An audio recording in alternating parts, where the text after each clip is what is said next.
Hey guys, what's up? Today in the Brick Lab, we're doing what we've been putting off since 2019. Upgrading the Monastery of Spinjitzu. I got a couple of requests to upgrade this set when it first came out, and I made a couple of changes right off the bat, like removing the extra gears on the Sword of Fire's storage space. Wait, that's not the Sword of Fire. Or is it? One cool detail about the set though is that all of the ninjas' colors are represented by their golden weapon holders. The Sword of Fire is on a red jumper plate, the Nunchucks of Lightning are held up by blue clips, the Scythe is on a black stand, and the Shurikens of Ice are held up by a white clip. But back to the upgrades, I also went back and pulled out the rest of the training equipment because most of it just feels tacky and added on with just a couple extra pieces. And in a potentially controversial move, I added in an arch above the monastery doors. I know it's not accurate, but the doors were just bothering me like that with just the doors and the gate above them, so I really just couldn't resist. Another thing that bothered me is that the courtyard of the monastery is just so tiny once the monastery is put together. The ninja barely have room to stand here, let alone train. So I added in 2 additional segments using the Spinjitzu training set, and a bunch of other parts as well. Support brick is from the Temple of Light, but you're welcome to use whatever else you want here.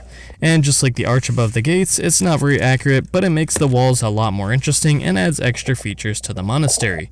The ninja now have a nicer training area, and weapon storage too.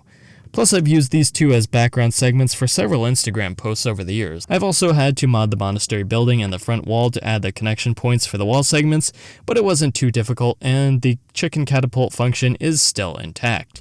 If you want to build these walls, I'll put a tutorial at the end of the video because we still have to cover my favorite upgrade, the light kit from LeLightGo. They sent me this to review, and I have to say that I'm impressed. All you have to do is follow the simple guide on their website, and before you know it, the monastery is all lit up and ready for a late night training session, or maybe a dramatic midnight raid by one of their past enemies, or even a new enemy. Lloyd, there's something I forgot to tell you. There's an old villain from my past rapidly approaching the monastery looking for trouble. Again? I don't have to say much to hype up this kit because the results speak for themselves. Need some cool nighttime monastery shots? Need a midnight meeting scene for your custom Ninjago season? This kit's got you covered. There are also lights inside the monastery tower, so you can highlight a custom Samurai X display or the Shurikens of Ice in storage there.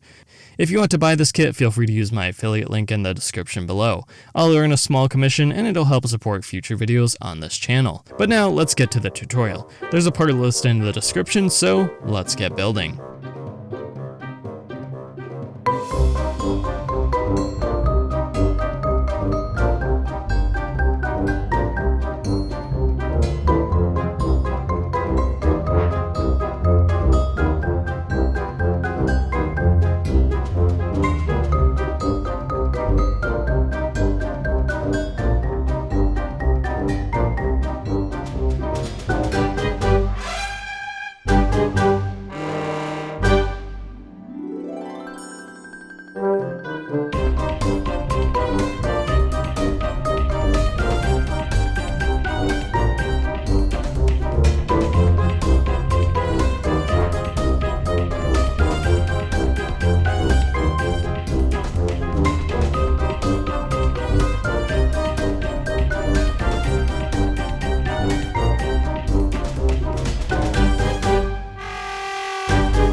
And that's it. The wall segments are done, and all you have to do is plug them into the monastery. And the best part is that the light kit fits around them, so you don't have to choose between an awesome lighting kit or great monastery upgrades. But that's it for our tour of the monastery, so before you go, there's just one more ninja secret I have to tell you.